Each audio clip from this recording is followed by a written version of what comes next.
l'émission Saveur divine. Cette bonne nouvelle du royaume sera prêchée dans le monde entier pour servir de témoignage à toutes les nations. Alors viendra la fin.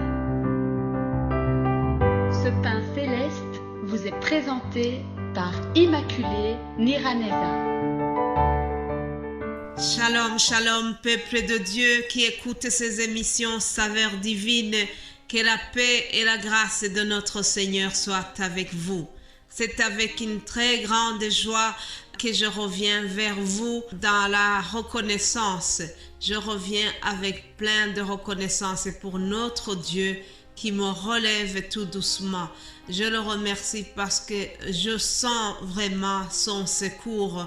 Je sens comment il vous utilise.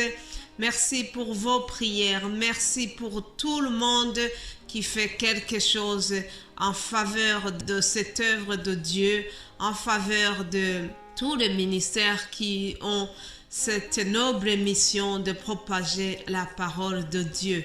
Merci à vous tous, chers amis, pour vos prières. Merci. Continuons à prier les uns les autres. Alléluia. Vraiment que Dieu nous bénisse ensemble. Je rends grâce à Dieu pour cette semaine qui s'achève. Je remercie le Seigneur parce que il m'a suscité de l'aide. Je ne suis plus toute seule dans cette œuvre, chers amis. Vous l'avez remarqué. Notre frère Jean-Baptiste vous a apporté un message et notre frère Vito aussi. Cela, vraiment, ça contribue aussi à la diversité. Nous avons diversité des dons. Chacun a un talent que Dieu lui a mis. Alors, profitons vraiment pour mettre ces talents à profit pour que la parole de Dieu soit donnée avec clarité, avec honnêteté. Alléluia, dans la joie des enfants de Dieu. Alors qu'ils soient bénis, ces frères aussi, qui ont fait que ma semaine soit courte. Je bénis Dieu aussi pour ceux qui font cette œuvre d'évangélisation au travers Saveur divine dans d'autres langues. Vous savez, nous donnons des messages en français. Je rappelle toujours que pendant 4 années et demie, j'ai fait ce travail et je remercie le Seigneur qui m'a épaulé, qui continue de m'épauler. Alors, tout doucement aussi, il apporte d'autres dons. Et vous savez, Moïse n'était pas tout seul. Moïse, Dieu lui a suscité Aaron et Hur. C'est eux qui soutenaient les bras de Moïse chaque fois qu'il était fatigué. Alors ils ont soutenu ses bras et chaque fois qu'on tenait les bras de Moïse, on dit que le peuple d'Israël gagnait. Alléluia! Ensemble, chers amis, nous allons gagner aussi. Alors, sans tarder, je vous rappelle que durant cette semaine, nous nous sommes basés sur le psaume 34 au verset 19 qui dit « L'Éternel est près de ceux qui ont le cœur brisé et il sauve ceux qui ont l'esprit dans l'abattement. » Je répète, l'Éternel est près de ceux qui ont le cœur brisé et il sauve ceux qui ont l'esprit dans l'abattement. J'aime aussi le verset 20 qui dit « Le malheur atteint souvent le juste, mais l'Éternel l'en délivre toujours. » Ah, alléluia, quelle bonne nouvelle de savoir que même si les malheurs nous atteignent, mais l'Éternel est prêt à nous délivrer toujours. Aujourd'hui, pour terminer notre thème, j'ai le titre qui dit « L'Éternel entend tes gémissements ». Qu'est-ce qui te fait gémir pour le moment? La bonne nouvelle que j'ai pour toi, c'est que l'Éternel entend ta souffrance, l'Éternel a entendu tes gémissements et il est prêt à venir pour t'aider. Alléluia. Lisons la parole de Dieu, c'est elle qui est notre référence. En dehors de la parole, je n'ai rien à vous dire. Acte 7, 29, nous lisons ceci. À cette parole, Moïse prit la fuite et il alla séjourner dans le pays de Madian où il engendra 2 fils. 40 ans plus tard, un ange lui apparut au désert de la montagne de Sinaï dans la flamme d'un buisson en feu. Moïse voyant cela fut étonné de cette apparition. Et comme il s'approchait pour examiner la voix du Seigneur, se fit entendre: Je suis le Dieu de tes pères, le Dieu d'Abraham, d'Isaac et de Jacob. Et Moïse, tout tremblant, n'osait regarder. Le Seigneur lui dit: Ôte tes souliers de tes pieds, car le lieu sur lequel tu te tiens est une terre sainte. J'ai vu la souffrance de mon peuple qui est en Égypte.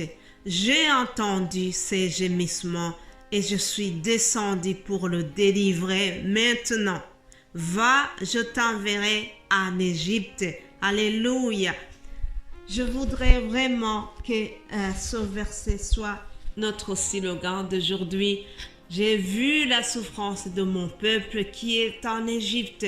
J'ai entendu ses gémissements et je suis descendu pour le délivrer. Maintenant, va, je t'enverrai en Égypte. J'ai commencé en vous disant que Dieu entend nos gémissements. C'est d'ailleurs le titre de ce message. Dieu entend nos gémissements. Dieu a entendu tes gémissements. Quelle est cette chose qui te fait gémir pour le moment? Qu'est-ce qui te fait souffrir pour le moment? Dieu te dit: j'ai vu ta souffrance. Oui, chers amis, Dieu voit notre souffrance. Il n'est pas indifférent à notre souffrance. Mon frère Jean-Baptiste a beaucoup parlé sur la souffrance. Je ne vais pas y revenir, mais je voulais vraiment souligner le fait que Dieu a vu la souffrance de son peuple et il a envoyé Moïse pour les délivrer, chers amis. Le Dieu d'Abraham, le Dieu d'Isaac et de Jacob n'a pas changé. Aujourd'hui, il est le même. Tel qu'il a eu la compassion pour son peuple à l'époque, aujourd'hui je viens te dire qu'il a compassion de toi, qu'il voit tes gémissements, il voit ta souffrance, il voit tes larmes et il veut te délivrer, il veut te donner la paix. Alléluia. C'est un Dieu qui est sensible à notre souffrance. C'est un Dieu qui est compatissant. Alléluia. N'est-ce pas merveilleux de savoir que nous pouvons compter sur ce Dieu qui entend vraiment nos gémissements. Vous savez, chers amis, la vie nous réserve des surprises. Je voudrais terminer par un court témoignage. Je voudrais vous supplier de bien profiter de la santé que vous avez. Quand vous avez la santé, utilisez bien le temps que Dieu vous donne. En très peu de temps, en une seconde, les choses peuvent basculer. Il y a 3 semaines, j'ai fait une chute qui était grave. Alors, cette chute a fait que je me suis retrouvée à l'hôpital pendant 2 semaines. Je ne savais plus marcher. Actuellement, c'est encore le cas, mais ça va beaucoup mieux. Mais ce que je vais dire, c'est que durant mon hospitalisation, j'avais la souffrance, j'avais des gémissements, mais Dieu m'a fait un clin d'œil et il m'a montré qu'il a vu ma souffrance. Alléluia. Alors cela m'a consolé, chers amis. Dieu voit notre souffrance. Les douleurs me faisaient gémir, mais je n'étais pas tout seul. Jésus était avec moi. Vous savez, Jésus a toujours dit que il ne va pas nous retirer du monde. Il ne va pas nous mettre sur une île où on est à l'abri de toute souffrance, à l'abri de tout gémissement. Mais Jésus a dit qu'il va nous laisser dans le monde. En priant pour ses disciples, dans Jean 17, vous verrez une très belle prière que Jésus a formulée pour ses disciples et pour nous qui avons cru en lui après les premiers qui ont cru en Jésus. Après les apôtres, il y a eu nous aussi.